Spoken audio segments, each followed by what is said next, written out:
In late January 1977, 24-year-old Janette Roberson of San Mateo, California, was navigating a recent separation from her husband, with whom she had a 6-year-old son. On the night of the 31st of January, about 2 weeks after the split, Roberson was out with friends at the Lion's Den bar in San Jose, a city roughly 30 miles from her home. Shortly before midnight, Roberson told her friends she was stepping out for a moment and would be right back. She was last seen leaving the establishment with an unidentified man. She never returned. The following day, her body was discovered in the backseat of her own car, which was parked at a nearby apartment complex. She had been brutally beaten, sexually assaulted, and strangled to death with the sleeve of her own blouse. Investigators also found evidence of a failed attempt to set the vehicle on fire. Police interviewed Roberson's friends and, based on their descriptions, created a composite sketch of the man she was last seen with. However, no arrests were made, and the investigation stalled, turning into a cold case that would remain unsolved for decades. In 2011, the San Jose Police Department and the Santa Clara County District Attorney's Office formed a dedicated cold case unit. In 2024, they revisited Janette Roberson's file. A crucial piece of evidence was recovered from the vehicle, a thumbprint on a cigarette pack. Over the years, this print was repeatedly run through the FBI's integrated automated fingerprint identification system, but failed to yield a match. There was a common issue with older or partial prints. In August 2024, investigators resubmitted the thumbprint to the FBI, which was now utilizing a significantly upgraded and more powerful version of its fingerprint database. This time, they got a hit. The print belonged to 69-year-old Willie Eugene Sims, a resident of Jefferson, Ohio. At the time of the murder in 1997, Sims was an Army private stationed at Fort Ord, approximately 70 miles from San Jose. His fingerprints were in the system because a year after Roberson's murder, he was convicted of assault with intent to commit murder and robbery with a knife, for which he served 4 years in prison. A mugshot from that 1978 arrest showed a man who bore a strong resemblance to the original composite sketch. To solidify the case, investigators obtained a DNA sample from Sims in early 2025. The sample was a direct match to forensic evidence found under Roberson's fingernails and on the blouse used as the murder weapon. In May 2025, Willie Sims was arrested and charged with the murder of Janette Roberson. He is currently awaiting trial and is presumed innocent until proven guilty. In April 1992, authorities in Putnam County, Indiana, made a chilling discovery in a remote ravine: the dismembered remains of a man. The victim's head, hands, and feet had been removed, making immediate identification impossible. With no distinguishing features and no clear links to any missing persons reports, the case quickly went cold, leaving the victim as an unnamed John Doe for over a quarter of a century. The silence was broken in 2018, when advanced DNA testing finally gave the victim his name back. The remains belonged to Tony J. Bledsoe. Born in 1967, Tony was a 24-year-old husband and father living in Arcadia, Indiana. He had recently been laid off from his job at the Dana Corporation, a significant financial and emotional blow, but he remained a dedicated family man. On the 16th of March, 1992, Tony left home in his gray 1971 Oldsmobile Cutlass with just $8 in cash and very little gas in the tank. He never came back. When he failed to return or make contact, his wife reported him missing, sparking an investigation that yielded no leads. The trail had vanished, along with Tony. The 2018 identification reopened the dormant case, but the true breakthrough came from a critical tip received just 2 days before the DNA results were officially confirmed. The informant told police that a man named Thomas Tommy Anderson Jr. had previously described witnessing Tony's murder and dismemberment in graphic detail. Anderson's account mentioned the removal of the head, hands, and feet, and claimed the missing parts had been submerged in a bucket of concrete. These were details that aligned with evidence, but had never been publicly disclosed. This lead revitalized the investigation. On May 20, 2025, after years of follow-up work, Indiana State Police arrested 53-year-old Thomas Anderson Jr. and charged him with Tony's murder. During police interviews, Anderson allegedly confessed to his involvement. He claimed the motive stemmed from a car theft operation he was running with another man, Andy Emmert. Tony had unknowingly bought a stolen car radio and threatened to expose their racket to the police. Anderson stated that on the 19th of March, 1992, he took Tony to Emmert's home in Noblesville, where the confrontation turned deadly. He alleged that Emmert shot Tony in the head with a shotgun and stabbed him multiple times. Anderson admitted his own role in the attack, confessing to striking Tony with a baseball bat. Acting on Anderson's confession, police searched Andy Emmert's property. There, they found a knife matching the specific description Anderson had provided, hidden inside a safe. They also located and towed two Oldsmobile Cutlass vehicles, the same model Tony drove. This physical evidence powerfully corroborated Anderson's story. Anderson further detailed the gruesome aftermath, explaining that he and Emmert dismembered the body to prevent identification. He recalled driving towards a town with Green in its name to dump the torso. Tony's remains were found approximately 10 miles from Greencastle, Indiana. He also described binding the body with nylon rope and covering it with black spray paint. These last two facts had been intentionally withheld by investigators for nearly 3 decades and served as definitive proof that Anderson was present at the crime. Despite Anderson's detailed account implicating him as the primary killer, no charges have been filed against Andy Emmert. For Tony's son, Justin Robinson, the arrest marks a pivotal moment after 33 years of uncertainty. "My dad did not leave," Justin said.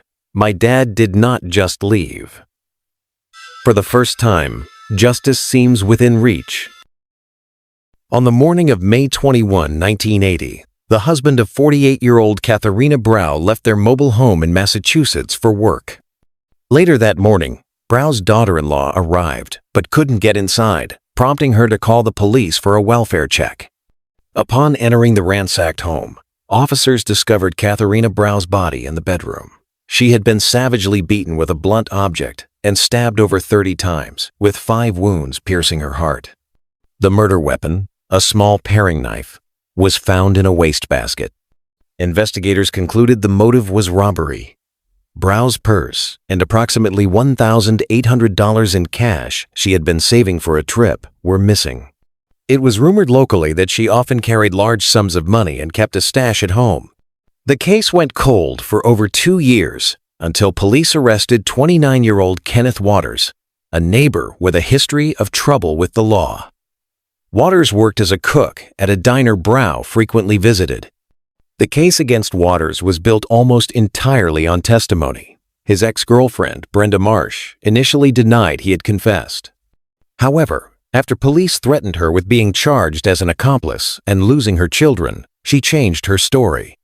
She claimed Waters had mentioned knowing Brow kept money at home and that on the night of the murder he was absent from his diner job. She also said he later made a drunken, sarcastic admission to the killing. Another ex-girlfriend, Rosanna Perry, also told police that Waters had drunkenly confessed. Adding to this, a friend of Brow's, Addie Ogden, claimed Waters hated the victim because she had reported him for breaking into her home when he was 10, and that he had sold her jewelry she recognized as belonging to Brow.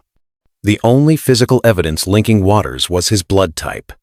Type O blood, presumably the killer's blood, was found at the scene. Waters was type O, but so is approximately 45% of the U.S. population. At his trial in 1983, despite an alibi placing him at work and then in court for an unrelated charge, Kenneth Waters was found guilty and sentenced to life in prison without parole. Throughout his imprisonment, one person never wavered in their belief in his innocence. His sister, Betty Ann Waters. A high school dropout and single mother working as a waitress, Betty Ann embarked on an extraordinary quest for justice. She earned her GED, then a college degree, and ultimately a law degree in 1988, a journey that took 12 years, all with the goal of exonerating her brother. After becoming an attorney, she fought to have the evidence from the case DNA tested. After discovering the evidence box, long thought lost, in a courthouse basement, she worked with the Innocence Project. The results were definitive. The DNA from the crime scene did not belong to Kenneth Waters. In March 2001, after serving 18 years for a crime he didn't commit, Kenneth was released from prison. Tragically, his freedom was short-lived.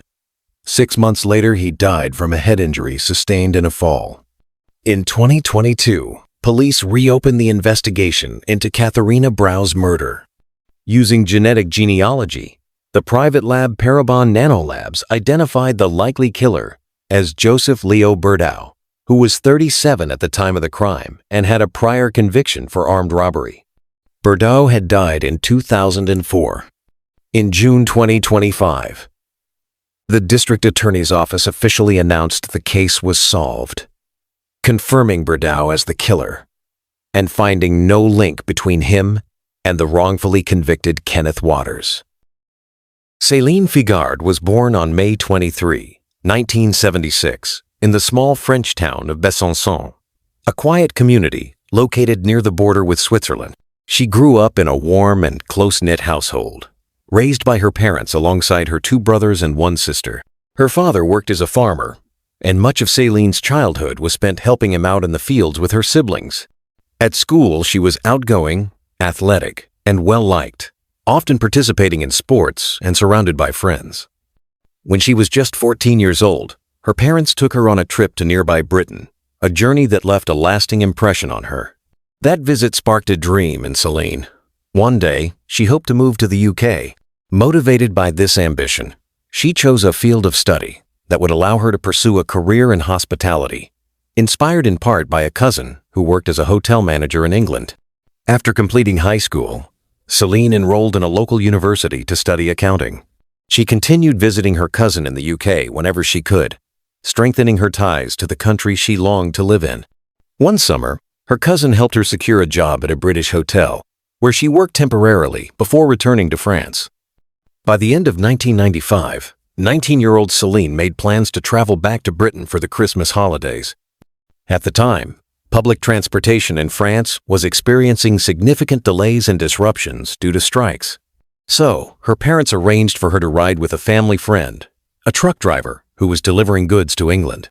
He agreed to drop her off in Folkestone, from where she would make her way to Fordingbridge, the town where her cousin lived. On the 18th of December, Selene left home with plans to reach her cousin's hotel later that evening. Her parents expected a phone call from her once she arrived safely. But as the night dragged on and no call came, they began to worry. Selene didn't own a mobile phone, which meant her family could only wait and hope. Eventually, the phone rang, but it wasn't Selene. It was her cousin, calling to say that she had not arrived and asking if there had been a change in plans. Now deeply concerned, her parents contacted the French police. Authorities in France quickly reached out to British police, who immediately launched a missing persons investigation. Seline's parents traveled to England to assist with the search and told investigators about the family friend who had driven her to Folkestone. The driver was located and confirmed he had dropped Selene off as planned before continuing on his route. While at the truck stop, he recalled speaking with another French trucker who was heading toward Newbury, only about an hour from Fordingbridge. This second driver offered to take Selene closer to her cousin's home. British authorities tracked him down as well, and he told them he had dropped Selene off at a truck stop in Newbury. She had tried to call her cousin from a payphone, but for some reason wasn't able to get through. By then, it was around 4:30 p.m. The driver had suggested she take a train, but the nearest station was too far, and he couldn't take her since his delivery was in another direction. Wanting to help, he asked other drivers at the truck stop if anyone could give her a lift. The first driver he asked declined. He was resting before heading out. But a third driver stepped forward and said he was going to Salisbury, which was only a 30-minute drive from Fordingbridge. He told Selene she might be able to catch an 8 p.m. bus from there. With no better options, Selene accepted the ride. That was the last time anyone saw her alive. Police tried to track down the third driver, but had little to go on. The second trucker who had handed her over couldn't remember the license plate, only that the vehicle was a white Mercedes truck. He gave a description of the man, about 35 years old, with short blonde hair and a beard. He also admitted something about the man seemed off. His mannerisms were strange, and it left him uneasy. Despite his gut feeling, he let Selene go with the driver because she had no other choice. Investigators grew increasingly suspicious that the third driver was involved in her disappearance. Using the witness description, they created a composite sketch and released it to the media. The first two truckers were cleared. Both had solid alibis and were in completely different locations during the critical hours. Then, detectives uncovered something alarming. The third driver had told Selene she could take a bus from Salisbury to Fordingbridge around 8 p.m., but that bus service didn't exist. Authorities intensified their search, distributing the composite sketch and Celine's story through British and French news outlets. The timing of her disappearance, just before Christmas, amplified public interest and concern. Adding to the fear, police were already investigating a possible serial killer in the region, connected to the deaths of several young women in recent years. Now they feared Selene might be his latest victim. A massive search effort was launched involving over 100 officers, helicopters, and even a plane scanning the countryside. The focus was on the suspected route the third trucker may have taken. But despite their efforts, no trace of Selene was found. The first week yielded nothing. Her family and the police made public appeals, asking anyone with information to come forward. Dozens of leads came in, but none led to answers. Then, on the morning of the 29th of December, a local man driving near Worcester pulled over to adjust his windshield wipers. While walking along the roadside, he noticed something unusual sticking out of the snow. Curious, he approached and realized, to his horror, that it was a human body. He rushed home and called the police. Officers responded quickly and confirmed it was the body of a young woman. At first, they weren't sure who she was. They initially suspected it could be a local woman who had vanished after leaving a nightclub, but that theory was soon ruled out. On the 30th of December, police officially confirmed the worst. The body was Selene Figard. Her cousin was brought in to make the heartbreaking identification, sparing her parents from that trauma. One disturbing detail quickly emerged. The spot where Celine's body was found was in the opposite direction of where she had been headed. That only solidified suspicion that the third truck driver had murdered her. None of her clothes or personal items were recovered at the scene. The autopsy revealed multiple bruises and injuries consistent with blunt force trauma, as well as signs of strangulation. There was also evidence of sexual assault, but no recoverable DNA was found. A chilling conclusion emerged. Her body had likely been left by the roadside just 24 hours before being discovered.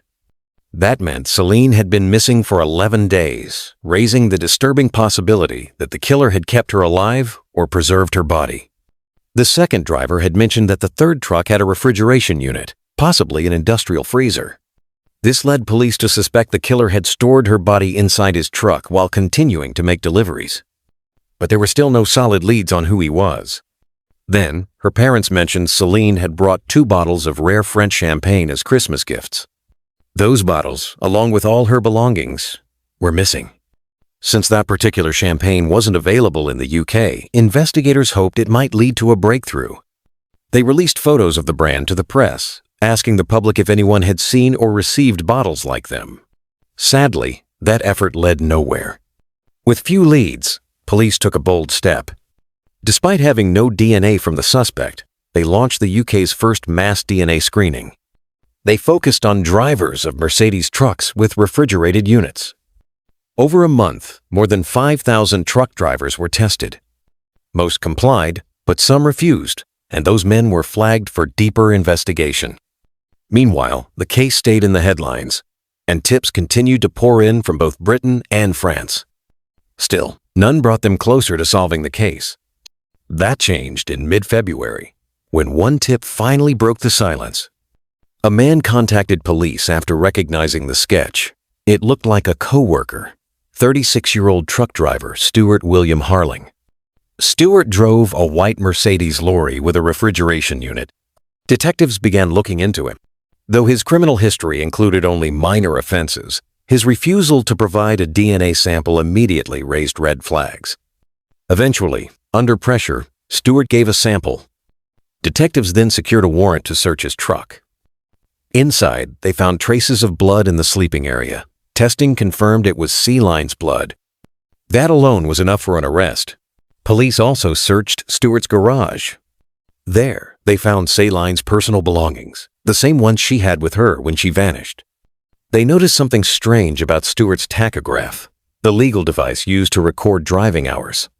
The day Selene's body was dumped, he had tampered with the log to hide his movements. But he made a mistake. After dumping her body, he resumed driving without correcting the gap, leaving a suspicious hole in the record. During his first police interview, Stuart denied everything.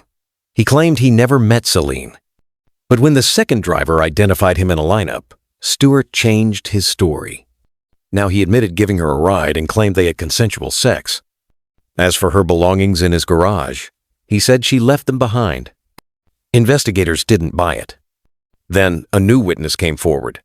Someone had seen Stuart near a warehouse about 50 miles from where Selene's body was found. He was burning something near his truck. When police questioned him, he said he was trying to thaw frozen brakes. Officers searched the site and discovered Selene's underwear under a fence, blood-stained. Investigators now had a timeline. They believed Stuart had picked Selene up, driven her to a secluded location, assaulted her, and killed her. They believed he stored her body in the lower bunk of his cab for 10 days, all while continuing deliveries. Shockingly, he spent Christmas at home with his wife and children, while Selene's body was still in the truck. At some point, he bought a saw, an axe, and a shovel, likely planning to dismember her. But he abandoned that plan and left her body by the roadside. One final detail sealed the story. The day after Christmas, Stuart gave away the 2 rare bottles of French champagne. When questioned, he claimed he bought them from a different trucker, but police didn't believe him. They also noted that Stuart had always worn a beard, until he suddenly shaved it off, right when the sketch hit the news. As for why Selene couldn't reach her cousin, she had written down the old UK area code. It had recently changed, and her call never went through. To friends, family, and co-workers, Stuart Harling had always seemed like a devoted husband and a quiet man. But now, the mask had shattered. At first, many people found it hard to believe Stuart Harling could be responsible. He came across as quiet, unassuming, even dependable. But as news outlets began reporting the damning evidence against him, public doubt began to crumble. People were forced to confront the terrifying reality of who Stuart truly was. His trial began in October of 1996. Despite the overwhelming evidence, blood traces, witness statements, Selene's belongings in his garage, Stuart stuck to his story. He continued to deny everything, insisting he was innocent. But the jury wasn't convinced. It didn't take them long to reach a unanimous verdict: guilty of murder.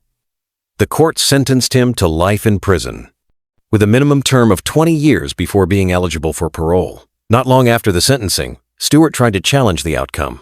He argued that the intense media coverage had influenced the jury, robbing him of a fair trial. But the Court of Appeal rejected that argument, standing by the original verdict. In 2006, a decade into his sentence, Stuart submitted another appeal for sentence review. That attempt also failed. Then, in 2016, the 20-year mark came, and with it, his first chance at parole. But his application was denied. The reason? Even after 2 decades behind bars, Stuart continued to deny any involvement in Selene's murder. He still refused to take responsibility. The parole board also expressed concern that he remained a potential threat to the public. As of now, Stuart Harling remains in prison, with no realistic chance of release in the near future. Meanwhile, it's important to note that Stuart was eventually ruled out in connection to the other murders that had raised alarm during Selene's disappearance. Those killings were later traced to another long-haul truck driver who was arrested in late 1997. Though he was formally charged with only 2 murders, authorities suspect he may be responsible for more unsolved cases across the region. As for Stuart Harling, Investigators once feared Selene might not have been his only victim, but despite extensive efforts, no evidence has ever surfaced to link him to any other crimes. This case serves as a stark reminder of how the truth can be hidden in plain sight, and how justice, though delayed, will eventually find its way.